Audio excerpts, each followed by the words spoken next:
You know that feeling that comes over you whenever you're talking to a boomer nowadays when they're like, oh, well, kids these days don't even know how to use a rotary phone or a TV without a remote or a home ownership. You know, back in my day, even though we've already come up with better solutions to all of those things, well, weirdly, and this feels a little bit like video game blasphemy, I kind of feel the same way when people are talking about the NES. Revolutionary? Yes. A huge step in the right direction towards modern gaming? Absolutely. Fun to go back to as a modern gamer? I kind of think that depends. I respect the NES, but especially compared to some other consoles, I don't really feel much of an urge to go back to its catalog unless I want to go get a feel for how gaming was back in the 80s. But why is that? It was the start of mainstream home video gaming. You could and probably should say that the Atari 2600 was the start of home video games, but was it really? I would argue that the Atari 2600 was the start of video games at home, not home video games. If you go on Wikipedia and look at the list of best-selling games for the Atari, almost half of this list is just direct ports of arcade games, and the rest of them pretty often feel very similar to arcade games in that they're often high score based and there's not really too much content behind them. Like, I'm not playing G.I. Joe Cobra Strike for any rich, deep experience I could get out of it.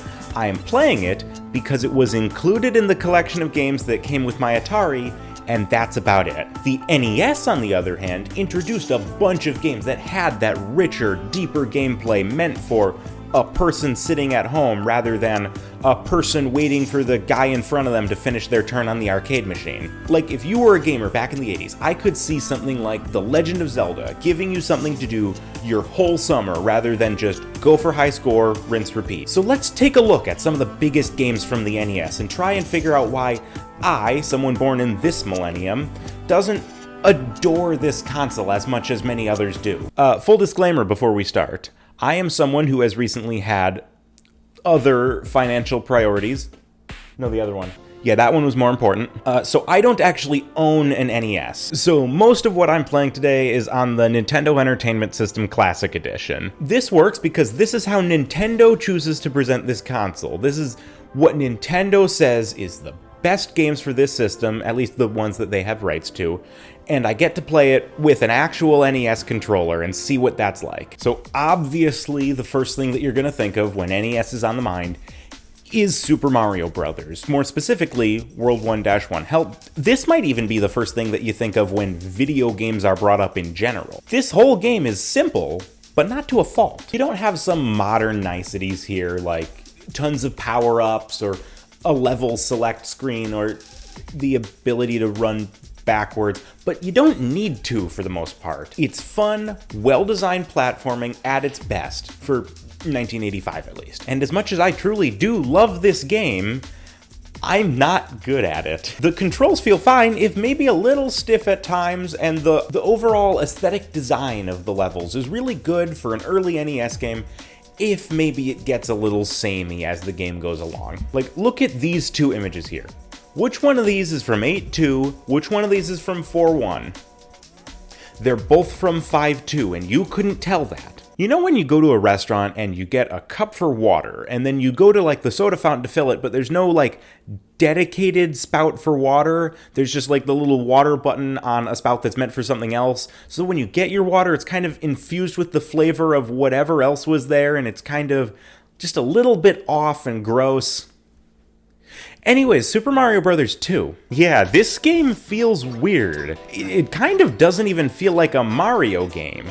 Probably because it's not. See, Nintendo in Japan developed an actual Super Mario Bros. 2, which was meant as an extra challenge for people who had finished Super Mario Bros. 1, but then when it came over to the US, Nintendo America decided it was too difficult, so they took this other Japanese game called, I forget what it's called, Yume Kojo Doki Doki Panic, I think. I'm sorry if I'm pronouncing that wrong. They took that, redid the sprites, and made it Super Mario Bros. 2. We never actually got the original Japanese Super Mario Bros. 2 until we got Super Mario All-Stars on the Super Nintendo, where it was included as Super Mario Bros. The Lost Levels. While this game is weird, it did bring us some important things that have remained staples of the Mario series ever since, like Bob-ombs, Shy Guys, Birdo. The controls of the game are broadly the same, except you can do stuff like pull stuff out of the ground or pull up enemies that you're standing on top of, which feels weird. I want to get out of here. All right, might as well finish out the mainline Mario games on NES. Mario Bros. 3 brings things back to a much more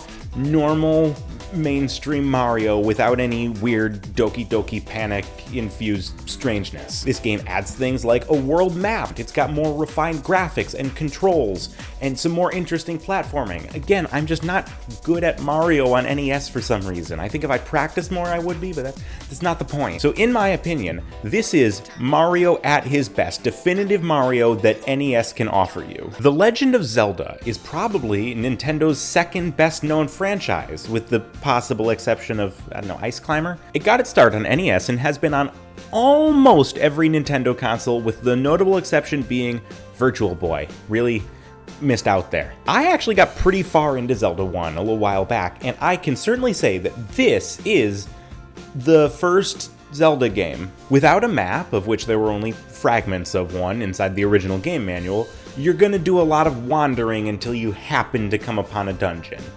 Is this the next dungeon? Maybe.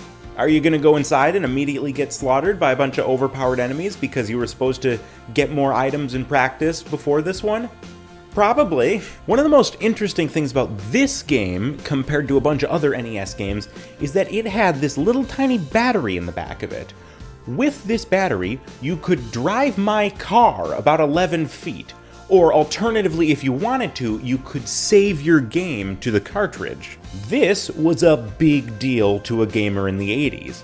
Not that groundbreaking to someone who grew up in the reign of the PS2. The only other note that I've got on this game is that it's a little bit basic graphics-wise, but I mean, that can be excused. It's a huge map, as well as it was a pretty early game on the console, so it was before developers really knew how to squeeze the most out of it graphics-wise. I love the Metroid series. This is the one series where, through a combination of NES Classic Edition, Nintendo Switch Online, plus just owning actual physical games, I have a way to play every mainline game in the series. Metroid Dread is one of 2 games that I have ever 100%ed. So that must mean that I love the original, right?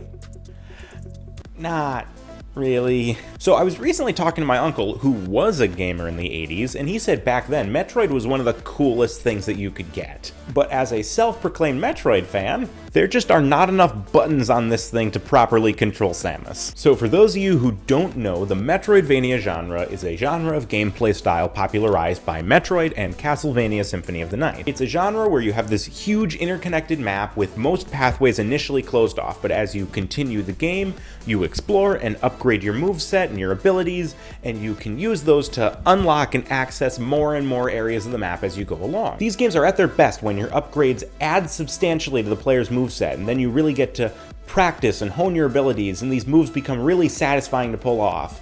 But again, there just aren't really enough buttons on the controller for this to work. There's pretty much just enough for move, jump, and shoot, which is your base moveset. Plus, in Super Metroid on the Super Nintendo, in addition to just getting 2 more face buttons so you can do a little bit more, you also get L and R, the shoulder buttons. In that game, those allow you to aim on diagonals, which is a godsend. In Metroid 1, it's really hard to aim at stuff unless you're pointing straight up, straight to the left or right, or running while aiming on diagonals because you're holding down right and up or left and up or something at the same time. I could go into this in a lot more detail and just rant for another 20 minutes, but I don't want that, you don't want it, let's move on. I always kind of assumed that all of Nintendo's big franchises that had entries on NES started there, but weirdly Kirby didn't. It got its start on Game Boy. Kirby's Dream Land on Game Boy was targeted a little bit more at beginner players. They wanted it to be accessible for everyone, and thus it drew some criticism from more experienced players who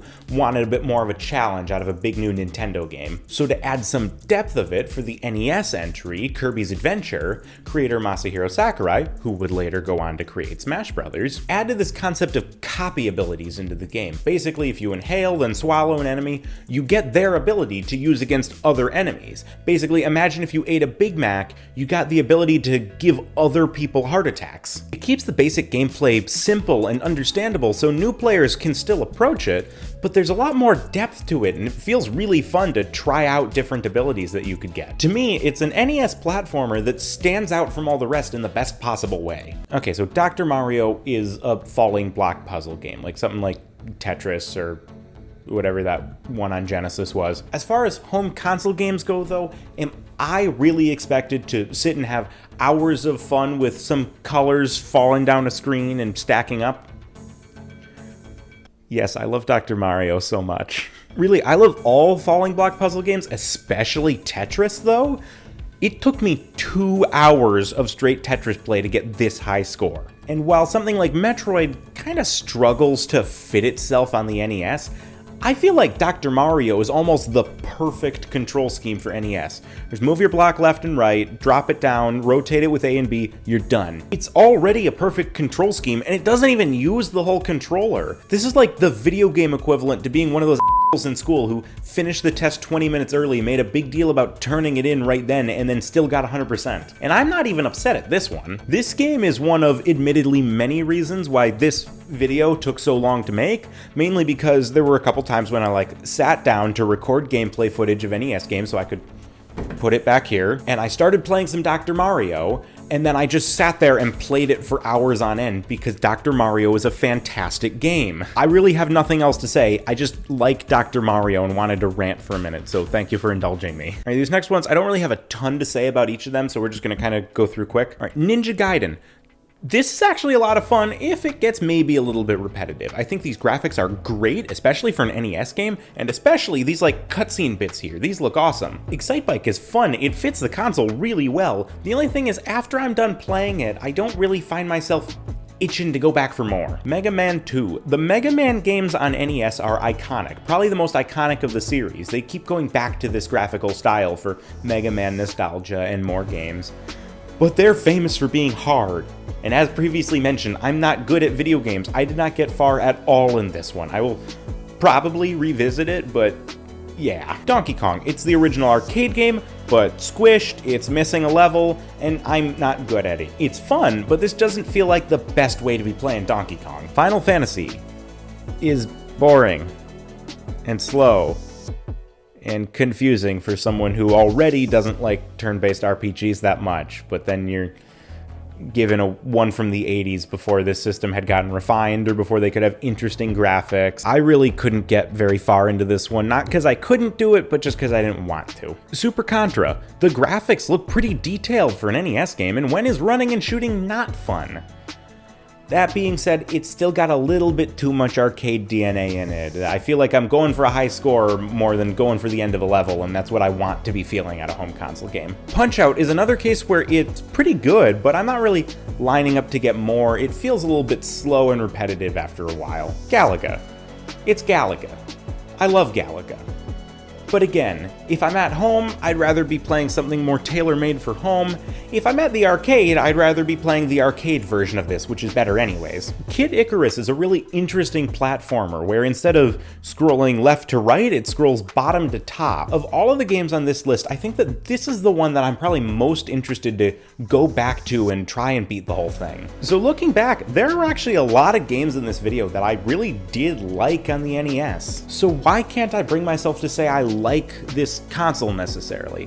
Well, I think part of it is I haven't fully embraced it yet. As I said earlier, I still don't fully own an NES. I will someday, but because I'm stuck with just the titles that Nintendo chooses to re-release, I haven't experienced some of the weirder and wackier sides of the console. If you've got any suggestions on those, by the way, please let me know in the comments. But you want to know what, in my opinion, is the number one thing preventing me from really, truly liking this console? It's this console. I know that the NES and the Super Nintendo are really only 6 years apart from each other, but there was so much learning that happened in terms of how to design a game and how to make something best for the home console. Yeah, sure, the graphics upgrade is nice, but that's not the main thing that makes this one better in my mind. It's the fact that, number one, the controller has more buttons on it, so you're less restricted. Something like Metroid certainly benefited from that. Yes, I'm going to keep repeating it. But the more computing power also meant that they could do more interesting gameplay mechanics, have more interesting level design, have more powers and abilities that your character could use. Mario World feels like everything that's great about Mario 3, plus more. A Link to the Past feels like everything that Zelda 1 wanted to be, but couldn't be because of the restrictions of the console it was on. Super Metroid lets you aim on diagonals without running. I cannot overstate how big of a deal this is. It really feels like Atari started the home console market, the NES built on and solidified that market after the video game crash of '83, and then the Super Nintendo took it and perfected what it could be back then. Obviously, games on the Super Nintendo weren't actually perfect by any sense, and there's really nowhere to go but up from Super Mario Kart, but it showed off this massive, monumental leap in our understanding of game design and what makes games good and enjoyable. So I will always respect the NES for everything that it did for us to bring us where we are today. It helped the video game market recover after the crash of '83. It launched home video gaming as something different and unique rather than just another way to sell arcade games. It started some of the most beloved series of all time that still continue to this day. In addition, it had a bunch of games of its own that are worth going back to in their own right. Yes, parts of it are unrefined.